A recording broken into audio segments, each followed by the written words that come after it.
o que tem de filho do diabo mercenário atrás de púlpito hoje engravatado, de Bíblia na mão pregando, falando Jesus, Jesus, o que tem hoje é impressionante. Parece que Pedro estava assistindo uma televisão.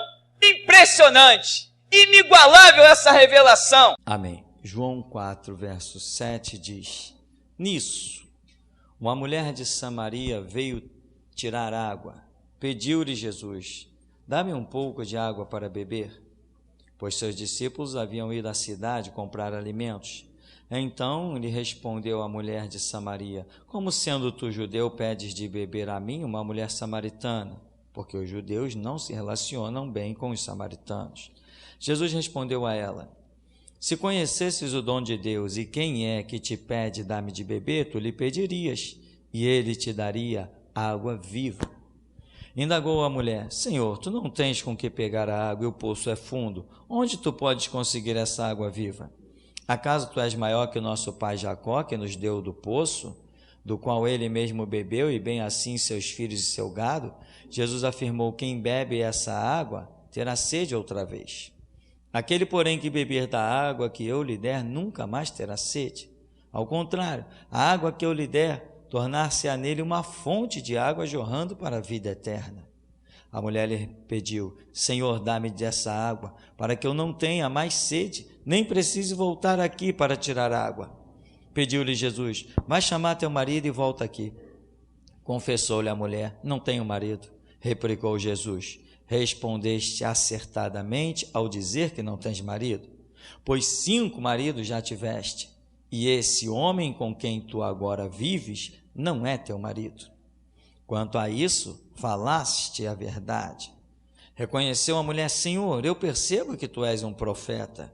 Nossos pais adoraram sobre este monte, mas vós, judeus, dizeis que Jerusalém é o lugar onde se deve adorar. Declarou Jesus a ela: mulher, podes crer-me, está próxima a hora quando nem neste monte, nem em Jerusalém adorareis o Pai.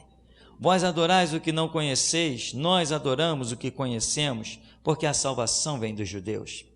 Mas a hora está chegando, e de fato já chegou, em que os verdadeiros adoradores adorarão o Pai em espírito e em verdade, pois são esses que o Pai procura para seus adoradores. Deus é espírito.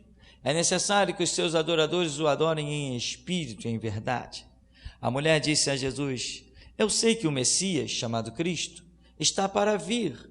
Quando ele vier, ele nos esclarecerá sobre tudo. Assegurou-lhe Jesus: eu que te falo, sou o Messias. Nesse ponto, chegaram os seus discípulos e se admiraram de que estivesse conversando com uma mulher. Todavia ninguém lhe perguntou: que queres saber, ou por que falas com ela? A mulher então deixou o seu cântaro, foi à cidade e disse aos homens: vinde ver de um homem que me disse a tudo quanto tenho feito. Não seria esse o Cristo? Saíram, pois, da cidade, foram para onde Jesus estava. Amém? Até aí, irmão. Você pode sentar?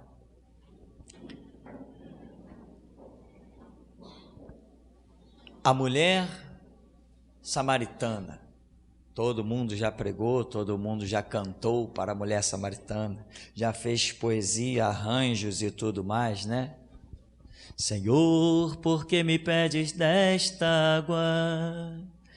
A terra em que estás não te acolhes. E toma-lhe poesia dignamente, passagem bíblica muito linda, mas quando nós analisamos essa passagem bíblica, irmão, analisamos não é o certo, dá uma ideia de que nós somos sábios. Não, quando Deus, pela misericórdia, nos ensina, nos esclarece os detalhes da passagem bíblica, assim fica bem mais certo do que é, porque analisar dá uma ideia. Irmão, eu estava analisando, né? Parece que a gente é sábio. Não, sábio é aquele que, depois de saber tudo, descobre que ainda tem o que aprender, né? Eu ouvi essa frase alguns dias atrás e achei muito interessante. O sábio é aquele que, depois de saber tudo, descobre que ainda tem o que aprender. Isto é sabedoria. Somos eternos alunos nesta terra. E sabe-se lá o que mais Deus fará conosco lá no céu.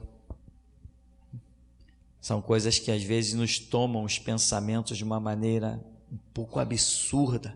Esquecemos da vida quando pensamos no céu. A mulher vai a um poço conhecidíssimo. Alguns dizem que se chamava o Poço de Jacó, porque foi Jacó que teria cavado aquele poço ali.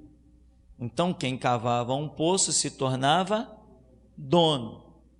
Mas tinha os ladrões naquela época, até ladrão de poço, que uns iam lá, cavavam, outros vinham e queriam expulsar. Eu estive esses dias observando uma coisa, com a informação de alguns livros paralelos, gloriosos, que têm surgido nos últimos dias. Na época de Jesus, irmão, a sociedade estava impregnada de ladrões, tinha muitos ladrões. E hoje, quando nós assistimos às televisões, às reportagens, o que nós vemos de ladrão é a gente sendo presa assim de uma maneira absurda. Eu esqueci o número de quantos milhares de pessoas se encontram presas só no Rio de Janeiro. É uma coisa assim que me fugiu o número, mas é absurdo. Eu estou vendo que, poxa, Jesus veio a primeira vez, como estava o mundo? Hoje Jesus está prestes a vir pela segunda vez, e o mundo está se mostrando do mesmo jeito, inclusive a quantidade de ladrões que existe na nossa sociedade, gente sendo morta por banalidades, a vida completamente banalizada, exatamente como aconteceu da primeira vinda. E isso tudo vai dizendo a meu espírito, ele está às portas, a qualquer momento, como o relâmpago que sai do Oriente se mostra no Ocidente, assim será manifesta a vinda do Filho do Homem. Esses sinais têm me acompanhado. Se tem uma coisa que eu acredito, é que neste século 21, Jesus Cristo cumprirá a sua escatologia do tempo da graça. Aqui, a mulher vem tirar água lá no poço. E Jesus está por ali e, mulher, dá-me de beber. Lá no verso 9, lhe respondeu a mulher samaritana: como sendo tu judeu, pedes de beber a mim, que sou mulher samaritana? Ora, quando os seus discípulos voltaram, viram Jesus conversando com a mulher, e a Escritura diz que eles se admiraram. Caramba, ele está falando com uma mulher, não é nem está falando com uma samaritana, não, mas está falando com uma mulher. Já não devia falar com samaritano, e ainda com mulher, então, que os homens daquela época eram os tais, né? Então, nós vemos isso claramente na Escritura. Eles se admiraram de Jesus estar falando com aquela mulher. Por que eles se admiraram? Porque isso não era algo comum. A própria mulher diz: mas você é um judeu, você está falando comigo que sou uma mulher samaritana, como tu fazes isso? Ou seja, qual era a tradição? É não falar com aquela mulher, muito menos pedir de beber aquela mulher. Sabe-se lá se outro mais ousado, mais folgado: mulher, me dá aí esse cântaro, deixa eu tirar água para mim. Toma, obrigado, tchau. Quem sabe o que se poderia acontecer? Mas o que nós vemos, o nosso Senhor Jesus não atentou para as tradições humanas. Se tem uma coisa que nós não vemos Jesus fazer, é atentar para a tradição. Ele não se preocupa com isso. Ele está sempre agindo de maneira que ele surpreende. As pessoas esperam uma reação, mas ele tem outra. A mulher foi pega em adultério, a lei diz: apedreja. Tu vai ser contra a lei? Não, eu não estou contra a lei. Só atira a primeira pedra aquele que não tiver pecado. Jesus nunca se rende à tradição da humanidade. E ele não nos chama a cumprir tradições. Hoje as igrejas estão por aí morrendo justamente porque estão mergulhadas em tradições. Há 100 anos se faz isso, ora, quem vai dizer contra? Aí surgiu eu e disse: não, sou contra. A ceia, mas todo mundo celebra a Santa Ceia, eu não, na minha igreja não. Todo mundo tem culto domingo à noite, na minha não tem. Mas como? Se não tiver culto domingo à noite, as pessoas vão sentir falta e vão até procurar outra igreja, que procure, mas na minha igreja não tem culto domingo à noite. Acabou a história. Mas quem quiser, procure onde quiser.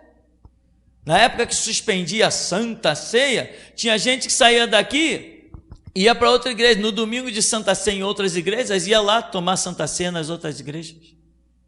Até que eu cheguei de púlpito e falei assim: só, se aqui não tem o que você quer e tem em outras igrejas, aqui não é teu lugar, rua. Pode ir embora. Com toda a clareza. Se tem alguém aqui, eu já sabia quem era, né? E sabia que estava ali, por isso eu falei. Se tem alguém aqui que está comendo pãozinho, bebendo vinho em outras igrejas, pode ir, vaza, aqui não é teu lugar mais não, rua. Aqui não andamos em tradição, aqui andamos em revelação. Se Jesus disser qualquer coisa, irmão, não interessa quem vai ser escandalizado, não interessa se vai todo mundo embora, não interessa, não interessa. Tradição aqui não tem vez, nós andamos por revelação. Se andássemos na tradição, estaremos aqui proclamando a semana do jejum. Tem uns pastores aí estúpidos, burros, ignorantes. Deve ser também analfabeto, não no sentido depreciativo, mas analfabeto no sentido de não saber ler Bíblia, que faz o jejum do refrigerante. Olha a que ponto o cidadão pode ser estúpido. Jejum do refrigerante. Porque um homem inventou o refrigerante. Então agora o cara faz o jejum do refrigerante. Aí vem outras igrejas: poxa, essa ideia é legal, então vamos fazer. Aí, o jejum da carne, irmão, nessa semana não vamos comer carne. O jejum do chocolate,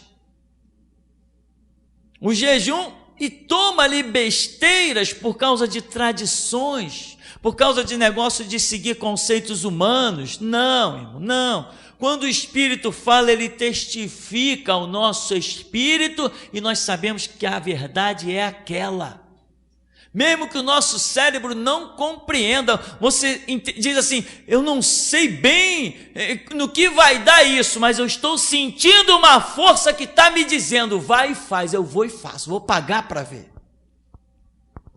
Isso é glorioso, isso é a revelação, isso é a indução, a condução do Espírito Santo. Não é se basear em letra, porque a Escritura diz que ele opera além do que pedimos ou pensamos, então ele opera além do que está escrito aqui. Porque se eu já li a Escritura toda, automaticamente tudo que está aqui é coisa que eu possa pedir ou pensar, porque eu li, mas ele vai operar além do que eu peça, além do que eu pense. Então ele vai operar além do que está escrito, porque tudo que eu leio, eu penso, mas ele vai operar além do que eu penso. Então significa que ele vai operar além do que eu leio. Aí a mulher está lá, e no verso 9, ela diz: peraí, nenhum judeu fala comigo? Como que você, sendo um judeu, você está falando aí comigo? Você está quebrando a tradição. Aí Jesus conversa com ela: se conhecesses o dom de Deus, quem é que te pede, dá-me de beber? Tu é que pedirias, e ele te daria água viva. A mãe: Senhor, tu não tens onde pegar essa água, o poço é fundo, onde tu podes conseguir essa água? Acaso tu é maior que Jacó? Acaso tu é maior que seus filhos? Acaso tu é mais poderoso que aquele que fundou esse poço? Aprenda essa lição, irmão. Jesus não disse que era maior, sendo infinitamente maior. Sabe? Fale do que Deus te manda falar. Faça a obra como Deus te manda fazer. Quando é para dizer assim: Alguém tem sede aí? Que venha a mim e beba. Jesus fez aquilo, era a hora de fazer aquilo. Mostrar quem ele era ali na festa, aquela revelação poderosíssima. Mas aqui com a mulher, a direção foi outra. E se a direção foi outra, o que ele fez com a mulher? Ela responde, é tu maior? Jesus afirmou, quem beber dessa água terá sede outra vez. Ora, ele não disse, sou maior, ou sou menor, ou sou igual. Então, irmão, aprenda a ser conduzido no mover do Espírito. Você não dá resposta às perguntas, você fala o que Deus te manda falar. Isso é poderoso demais. Tem gente que se prende às perguntas e esquece o mover do Espírito. Eu sou sábio, qualquer um que me perguntar, eu calo todo mundo. Eu não calo ninguém dando respostas às suas perguntas. Eu calo entregando a revelação que Deus me concede. E muitos, às vezes, ficam irados, mas você não está respondendo a minha pergunta. E quem foi que disse que eu estou aqui para te responder as suas perguntas? Estou aqui para te entregar aquilo que o meu Deus manda. Então, você está num debate. Alguém vai te fazer pergunta? Se te fizerem pergunta, não dê resposta, entrega a revelação. Olha, vai chegar um dia que vocês vão ser levados aos tribunais. Não vos preocupeis com o que haveis de responder, porque naquela mesma hora o Espírito do vosso Pai falará nos vossos lábios. Então nós não estamos aqui para dar resposta ao que os homens perguntam, certo? Estamos aqui para entregar a revelação. O Pai ministra, a gente entrega. Qual foi a pergunta? Não me interessa. Enquanto alguém está fazendo uma pergunta, eu estou ligado na revelação. Não são as perguntas dos homens que nos movem, é a revelação do nosso Pai que nos move a nós e dá oportunidade à humanidade. Mesmo que eles nos pendurem numa cruz, numa forca ou nos joguem na arena, certamente que cumpriremos a nossa missão. Veja que Jesus diz para ela no verso 16, pediu-lhe Jesus, a mulher queria, como que eu vou matar minha sede para não voltar aqui? Jesus diz assim, vai chamar teu marido e volta aqui. Ora, essa mulher, olha a humildade dessa mulher. Ela sabia que ela não tinha um marido. Ela sabia que ela vivia em adultério. Essa mulher é uma adúltera, ela está vivendo em adultério. Aí Jesus diz assim, você quer água? Vai lá chamar teu marido e volta aqui. Ela poderia dizer assim, isso é um fanfarrão. Se esse cara fosse alguma coisa, ele saberia que eu não tenho marido, deixa eu cuidar da minha vida. Porque ela sabia que ela não tinha um marido, ela sabia que ela estava vivendo em adultério, mas ela tem humildade. Ela tem humildade. As pessoas que têm humildade são com as quais Deus quer falar, são com as quais Ele quer se revelar. E ele diz, vai chamar teu marido, volta aqui. Ela, ao invés de questionar ou dar as costas ou ignorar, ela diz, não tenho marido. Aí Jesus vem e diz assim, certamente, você está certo ao dizer que não tem marido, porque você teve 5 maridos. Esse homem com quem tu agora vives não é teu marido. Tu vive com um homem que não é teu marido. Então tu falaste a verdade. O que nós entendemos por isso? Essa mulher está vivendo com o marido de alguém. Se não é marido dela, é marido de alguém. Ela está em adultério. Para uma mulher em adultério, Jesus daqui a pouco vai dizer assim, eu sou o Messias.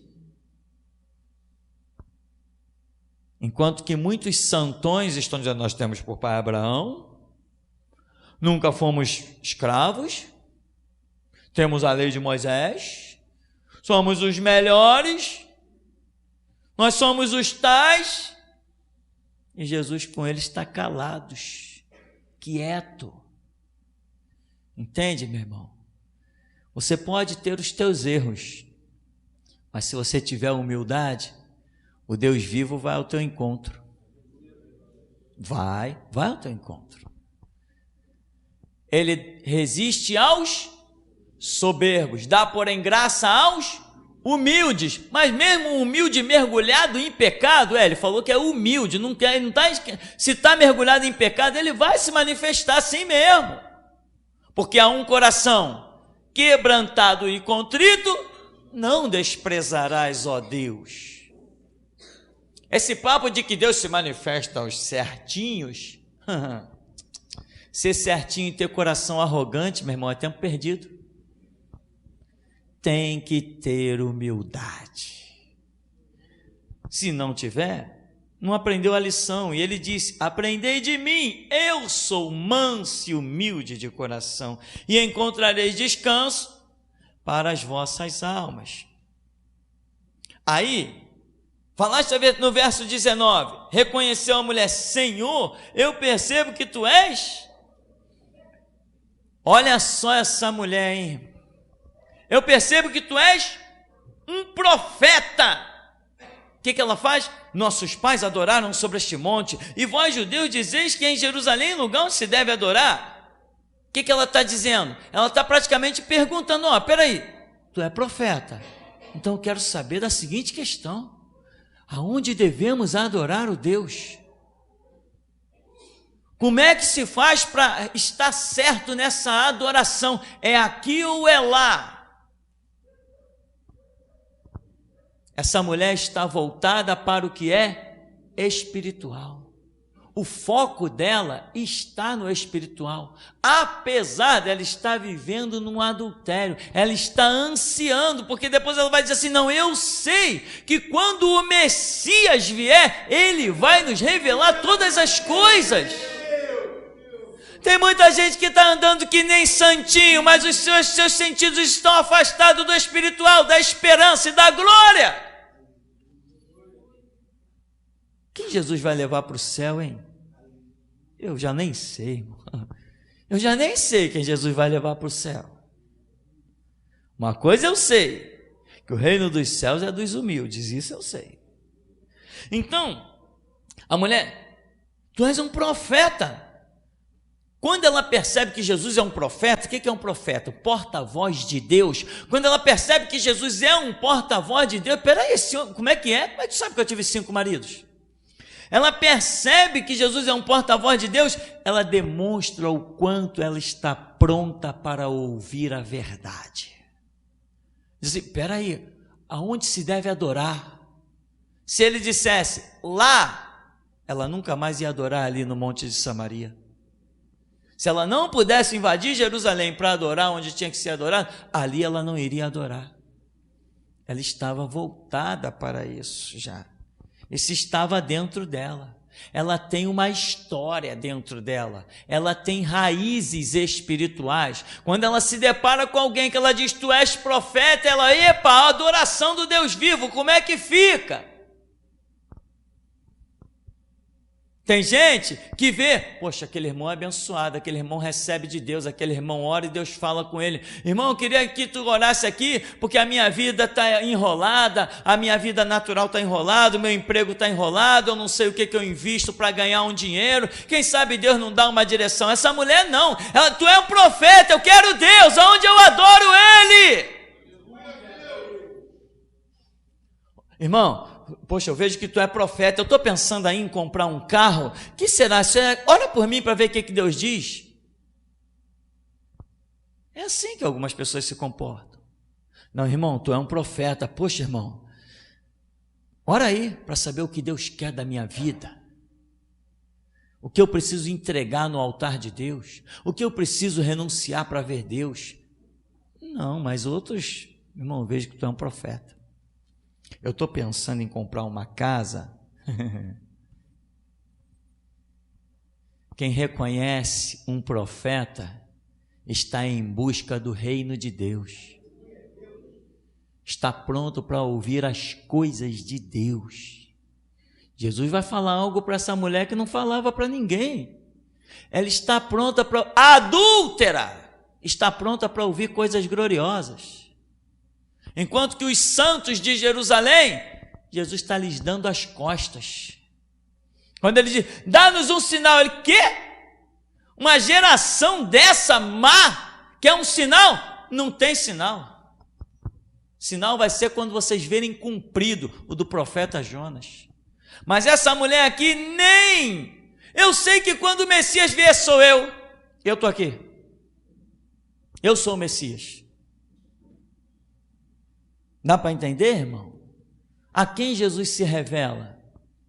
Observa o comportamento dessa mulher, um comportamento de humildade. Jesus nem diz assim, ó mulher, você se corrige, não tem nenhuma palavra de repreensão para ela, mesmo quando ela confessa o pecado dela, Jesus a exalta, tu é verdadeira, tu falaste a verdade, tu é uma pessoa de verdade. Tu disseste acertadamente, você não deixou dúvida, é isso mesmo, você é verdadeira. Você disse que não tem marido. Ela poderia ter ido chamar o amante, mas não foi chamar o amante. Eu não tenho marido. Então ela não estava preocupada em esconder o delito dela. Não queria encobertar. Eu não vou dizer para esse cara, um estranho, não vou dizer esse cara que... O que eu vou dizer para ele? Não tenho marido. Isso mesmo, tu não tem marido, mas tu teve 5, né? Agora tu tem um. Quando tem um, Senhor, não. Não, nada disso. Ela não procura ocultar nada, nem conversar. Ela diz, eu vejo que tu és profeta. E já que é assim, onde eu vou adorar o Deus vivo? É muita glória, irmão. Pelo menos no meu entendimento. Imagina aquele papo de Jesus ali com essa mulher. O que essa mulher não está sentindo? Que unção, que glória. Quanta coisa tremenda. Aqui diz no verso 20, nossos pais adoraram sobre este monte, vós judeus dizeis que é em Jerusalém. Jesus declarou, mulher, podes crer-me, está próxima a hora, que nem neste monte, nem em Jerusalém, vós adorais o que não conheceis, nós adoramos o que conhecemos, porque a salvação vem dos judeus. Ora, ela não conhece, mas ela não está querendo adorar? No verso 20, ela não demonstra que está voltada para o espiritual, aonde devemos adorar. Mas vem Jesus e diz assim, não, vocês estão adorando, mas vocês não sabem o que estão adorando. Vocês estão adorando o que vocês não conhecem, vocês não têm fundamento. Nós judeus sim, porque a salvação vem dos judeus, nós temos toda uma estrutura. Vocês não conhecem. Ora, não conhece, não tinha certas estruturas, mas foi para ela que Jesus diz assim, eu sou o Messias, eu que falo contigo. Verso 23, mas a hora está chegando, de fato já chegou. Os verdadeiros adoradores adorarão o Pai em espírito e em verdade. O que é isso? Pois o Pai procura sim os adoradores. O que é em espírito e em verdade? Não é no monte de Jerusalém, não é no monte de Samaria, não é dentro da tua casa, não é dentro da igreja, não é dentro do quarto, não é no meio da rua que você vai adorar, não é no viaduto, não é dentro do carro, não é na charrete, não é dando um mergulho na piscina, não é na praia, não é se divertindo no parque. Onde é que você vai adorar? Em todos estes lugares, em cada respiro, em cada passo. Em tudo isso e muito mais que aparecer no seu caminho. Quem é o adorador de um só lugar não presta para nada, tem que ser sem fronteiras, em espírito e em verdade. Quem adora a Deus dentro de um templo nunca soube quem é Deus. Deus não se adora só dentro de um templo, Deus você adora no teu trabalho. E tem mais, quando o teu patrão diz assim, olha, aqui dentro não quero que fale em religião. Ô patrão, você está comprando os meus serviços, não meu caráter, nem a minha moral, nem a minha fala. O meu Deus não tem limite para ser adorado. Não, tem esse negócio de fala lá na igreja. Não, eu falo do meu Deus aonde eu quiser. Então vou te demitir. Pode me demitir, mas não poderá tirar o pão da minha mesa. Amém, meu irmão? Essa é a pura realidade. Agora tem gente, né, que nem uns batistas que eu encontrava, ainda davam esse testemunho na frente da igreja, coisa revoltante. Chegava e dizia: não, irmão, porque lá no meu trabalho eu não falo nada com ninguém, porque no meu trabalho, lá é o meu trabalho. Meu cristianismo, eu sou crente na igreja, eu sei separar muito bem as coisas. Na igreja a gente fala de Deus, mas lá no meu trabalho não, lá é o meu local de trabalho, eu separo muito bem as coisas. E eu pensava assim: Jesus também separa bem as coisas. Na hora que ele começar a cobrar: pô, te botei lá, ó, quantas pessoas passaram na tua frente e mergulharam no inferno, e você com a escada da salvação não fez nada. Porque tem medo de ser mandado embora, tem medo de ser demitido. Quem tem medo de passar fome, meu irmão, já está quase morto. Não confia na palavra que diz: nunca vi desamparado o justo, nem a sua descendência mendigar o pão. Não é o nosso salário que nos sustenta não, meu irmão, é o nosso Deus. Ou será que Israel não é a prova o suficiente quando ele atravessa o deserto? Que não tinha onde comprar, mas eles não sustentaram? Alguém no deserto morreu de fome? Não. Alguém no deserto morreu de sede? Não. Quanto tempo passaram no deserto? 40 anos. Será que isso não é o bastante para nós? Mas tem pessoas que não estão prontas para ouvir. Essa mulher de Samaria estava pronta para ouvir. E quando as pessoas estão prontas para ouvir, Deus se revela a elas. Por quê? Eu sei quando o Messias vier, eu sei quando o Messias vier, ele nos ensinará todas as coisas. Então os sentidos dela estão voltados para onde? Para a vinda do Messias. Ah, mulher, então tá, já que tu tá esperando, já que tu tem essa expectativa, já que isso está dentro de você, eis-me aqui.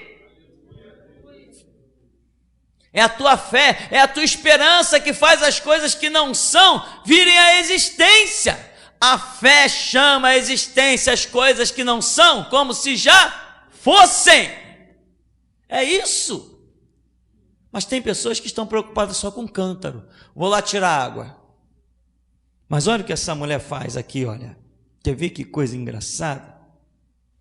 Ela diz assim, no verso 24: Deus é espírito, é necessário que seus adoradores o adorem em espírito e em verdade. 25, a mulher disse a Jesus: eu sei que o Messias está para vir. Quando ele vier, ele nos esclarecerá sobre tudo. Assegurou-lhe Jesus: eu que te falo, sou o Messias.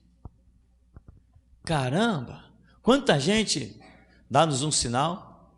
Quem és tu? De onde tu vem?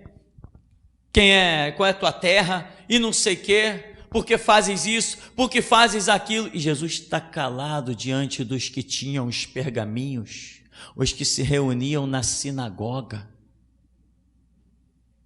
Eles não estavam prontos para ouvir.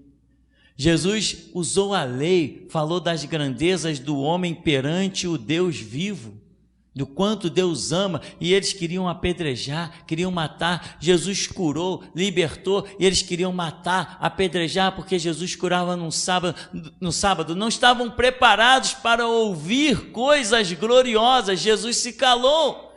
Diz que Jesus foi em alguns lugares onde ali não fez milagres, sinais, nem prodígios, nem maravilhas, por causa da incredulidade deles. Diz que na sua própria terra, onde Jesus mais ali habitou, foi o lugar onde ele menos operou. E aí surge a expressão: não há profeta sem honra, senão na sua própria casa, no meio dos seus. Veja aqui, o Senhor Jesus, quando ele está conversando com essa mulher, que ele diz: eu que te falo, sou o Messias. Ele não simplesmente virou para aquela mulher, encontrou uma mulher no poço e foi: ó, eu sou o Messias. Não foi isso, irmão. Essa mulher tem uma raiz. Essa mulher tem uma história. Ela toca no assunto do Messias, mas não foi Jesus que tocou nesse assunto. Foi ela. Ela tem base. Ela tem história. Jesus não falou, você está em dúvida quando deve adorar, tal, quando o Messias vier vai esclarecer tudo isso. Não, foi a mulher que falou no Messias, quem tocou foi ela, não foi Jesus. É o que está dentro dela. Então ela está pronta para ouvir a revelação, ela está pronta para aceitar a verdade, para que a palavra não seja pérola lançada no meio dos porcos, no meio da lama. Porque tem muita gente que ouve as mais gloriosas revelações, mas é como verdadeiros porcos. Não sabem utilizar aquilo. A mulher recebe, como é que é? Peraí, olha o verso 27. Nesse ponto chegaram seus discípulos, admiraram que estivesse conversando com uma mulher, todavia ninguém lhe perguntou: que queres saber ou por que falas com ela? A mulher então deixou seu cântaro, foi à cidade e disse aos homens: vinde ver de um homem que me disse tudo quanto tenho feito. Aí ela diz assim, para ela não dizer, ele é o Cristo. Ela induziu eles, porventura não seria este o Cristo?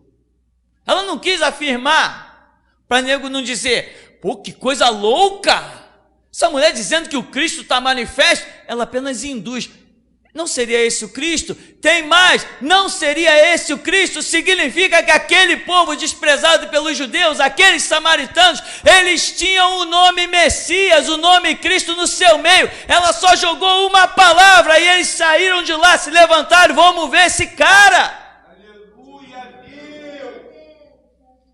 Os samaritanos, os desprezados, os escorraçados, os sujos, os porcos, os imundos, eram alvos da glória de Deus.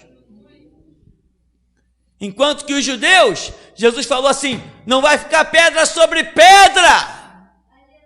No ano 70, Roma massacrou, que eles cozinharam o próprio filho para comer, devido ao cerco de Roma. E aqui, a mulher diz, porventura não seria esse o Cristo? Aí diz que saíram, pois, da cidade e foram para onde Jesus estava. Enquanto isso, os discípulos insistiam com ele, mestre, come. Os discípulos estão vendo aquela situação toda, estão preocupados com a comida. Aí Jesus vai dar umas lições ali, poderosas, mas esse não é o nosso assunto.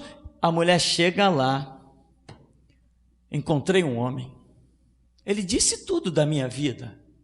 Porventura não é esse o Cristo?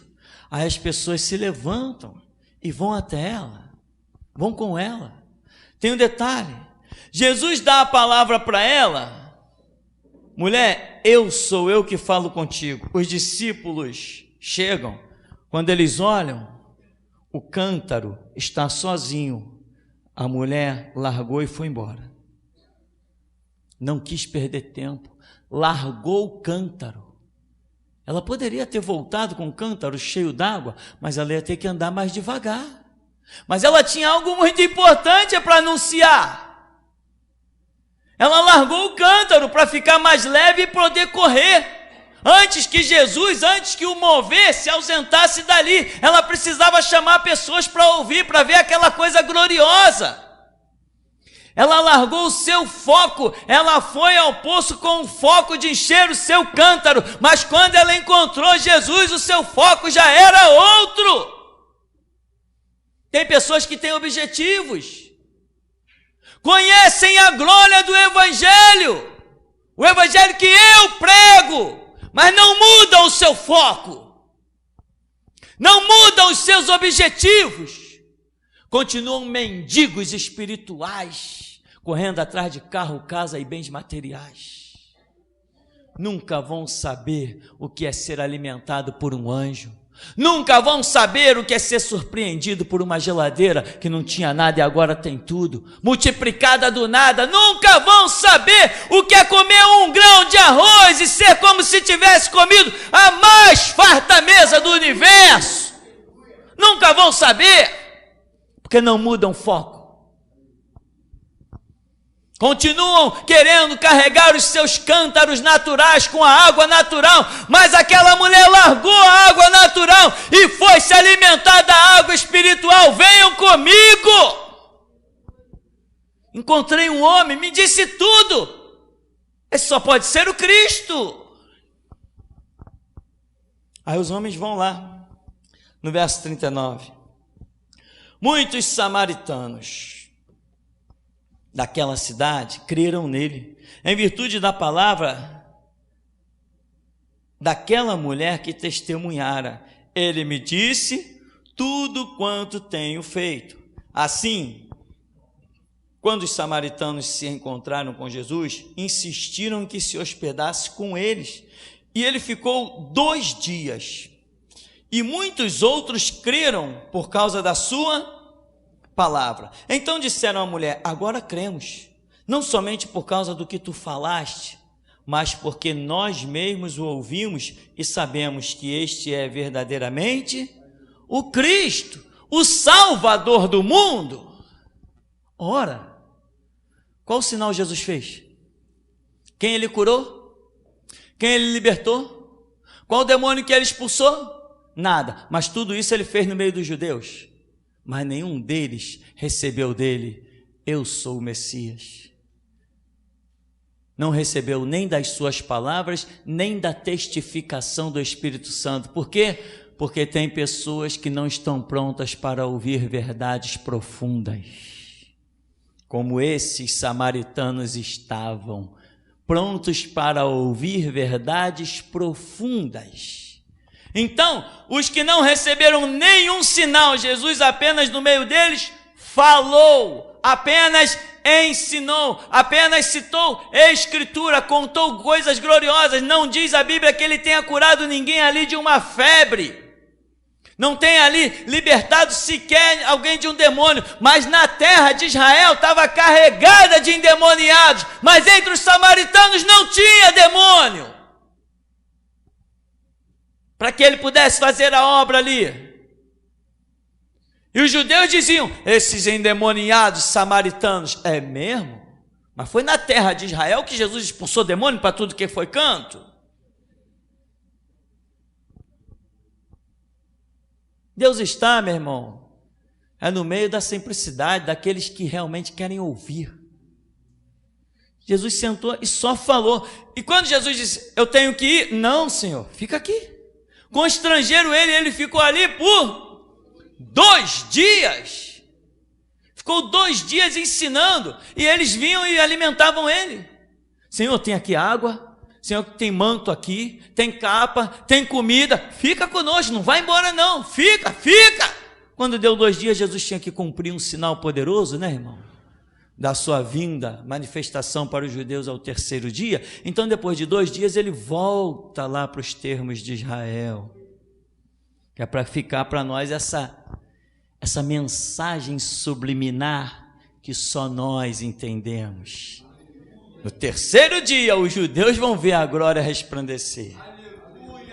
Então, ele ficou ali 2 dias, no meio de gentios. E ao 3º dia, ele consuma essa missão do tempo da graça. Então, aqueles que quiseram um sinal, mostra-nos um sinal, se tu és o Cristo. Não tem sinal não. Aí esses batismos aí, Jesus está nem aí. E por que os teus discípulos fazem isso, fazem aquilo? É assim mesmo. Eles estão felizes, estão alegres. Por que eles não jejuam? Porque o noivo está com eles. Quem é esse noivo? Jesus só falou por parábola. Daqui a pouco os discípulos chegam assim: Senhor, por que tu estás falando por parábolas para esses homens? Porque eu não quero que eles entendam. Eles não estão prontos para ouvir a verdade, são orgulhosos, presunçosos, e eu não vou lançar pérolas aos porcos. Eu falo por parábola para que eles, ouvindo, não entendam, para que não se convertam, para que eu não os cure, para que eles não herdam a glória do meu Pai, para que eles vão para o inferno. É por isso que eu não falo abertamente para eles, eu falo por parábola, porque eu quero que eles vão parar no inferno.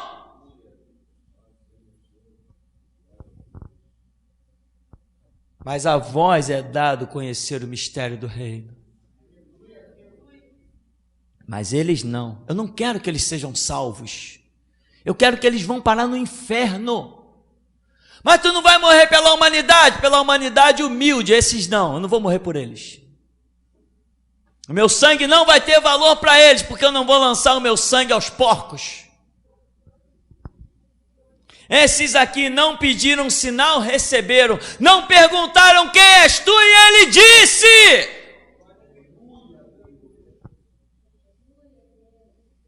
E você, irmão, está pronto para ouvir? Aqui o mistério é de uma mulher que estava pronta para ouvir. E samaritanos escorraçados, excomungados, mas estavam prontos para ouvir tamanha verdade. E você, o que tens ouvido? E o que estás pronto para ouvir? Quem sou eu para você? Um pastor? Você não sabe quem sou eu. Se tem uma coisa que eu não sou, é pastor. Um pastor não prega o que eu prego. Um pastor não olha para os outros líderes espirituais e diz: raça de víboras e filhos do diabo, servos de Satanás. Você está pronto para ouvir isso? Você assimilou isso? E o que você tem pregado lá fora? Você tem dito para a humanidade que o Elias de Malaquias 4 está na terra e que o julgamento se aproxima. A palavra em você é um rio de água viva que solta para a vida eterna. Está pronto para ouvir o que, meu irmão? A humanidade, esses crentinhos por aí, os crentinhos das Assembleias de Deus, os crentinhos batistas, essa pornografia espiritual que se vê por aí, estão prontos para nada. Na hora que Jesus for fechar a dispensação, eles serão massacrados e vão dizer: montes, caiam sobre nós, escondei-nos da ira de Deus e do seu Cristo. Então, meu irmão, eis a realidade. Você está pronto para ouvir verdade? Quais verdades as que te agradam? O que Jesus disse para aquela mulher? Tu teve 5 maridos, mas agora tu tem um que não é teu. Tu falaste a verdade. Não, peraí, e é melhor eu não me envolver com esse cara não. Ele já descobriu o meu pecado, peraí. Deixa eu sair de fininho. Obrigado, tá, mestre? Tchau, hein? Eu tenho que levar água para fazer o arroz, tá? Dá licença, tá? Ele já me descobriu, né? Caramba, ele me descobriu. Se ele me descobriu, ele não é alguém comum. Ao invés de eu dar passo para trás, vou dar passo para frente. É, isso mesmo. Eu estou vivendo em adultério. Eu estou vendo que tu é profeta. Me ajuda, aonde eu adoro, aonde eu sirvo, aonde eu cultuo. Tem outros que não. Quando a palavra desce e racha e bate, espanca. Alguém contou a minha história para o pastor. Esse negócio de zap, eu sabia que isso ia dar fofoca. Duvido se não foi aquela irmã. Duvido se não foi. Aquele irmão sempre foi linguado. Deus já tinha tido uns sonhos com ele. Após que ele bateu com a língua nos dentes. Vê se eu quero ver os adultérios e as mentiras e as falcatruas e a podridão de alguém. Mas Deus, mesmo que não queira ver, Ele vê. Amém, meu irmão? Então, se o teu pecado está sendo descoberto, é porque Deus quer ver qual é a tua humildade. Se Ele não te rejeitou, é porque quer te chamar para mais perto. Se Ele foi em busca de você, se Ele começou a conversa contigo, aquela mulher não ia começar a conversa com Ele. Ela está ali e ela nunca ia dizer: esse homem não tem nada com que beber água, meio-dia, hora sexta, caramba, está suadão, cansadão, ei, quer água? Ela nunca ia dizer isso. Então, se Jesus, meu irmão, foi até você quando você não poderia ir até Ele, sabe como que Jesus foi até você? um CD, um site. Assim que ele foi até você. Alguém que chegou e conversou contigo, você sentiu, caramba, o que esse irmão falou, eu nunca ouvi. Ele falou de um ministério aí, tal. Tem uma coisa, irmão, não poupe palavras em dizer que o último Elias está na terra. Não poupe. Não poupe. Vai estudar, vai entender, aproveita a tua oportunidade, porque o último Elias está na terra para rachar violentamente, e vamos fazer coisas que vai escandalizar os mais antigos desse ministério. Se não souber botar a cara na terra, não vai sobreviver. E quem não ficar satisfeito, a gente amplia a porta para não ter dificuldade na hora da saída. É assim. Isto se chama geração Jesus Cristo, voz da restauração, o último mover que ainda se chama a igreja sobre a face da terra. Nós encerraremos o tempo da graça. Nós, eu e vocês, os mais novos daqui, vão tacar fogo nessa geração. Brevemente, meu irmão, brevemente sairão leis para proibir o evangelho, mas não é para proibir o evangelho, é para proibir geração Jesus Cristo. Quem está preocupado com o que pregam os batistas? Quem está preocupado com uma assembleia que serve de trampolim, de palanque organizado para político? Quem está preocupado com essa desgraça desses filhos do diabo assembleianos? Quem está preocupado com isso? O diabo está preocupado é com geração Jesus Cristo, que não se curva, não se rende, que tem o prazer de ver o sangue regar a terra. É conosco que ele está preocupado, e é por causa da gente que o Congresso fará leis. Trabalha, irmão. Esteja pronto para ouvir as verdades que vêm por aí. Trabalha, se envolve. Manda ver nos trabalhos pela internet. Manda ver nos vídeos. Baixa para o teu PC quando vê que alguém tirou lá, porque toda hora tem um vídeo nosso removido. Você vai e bota de novo.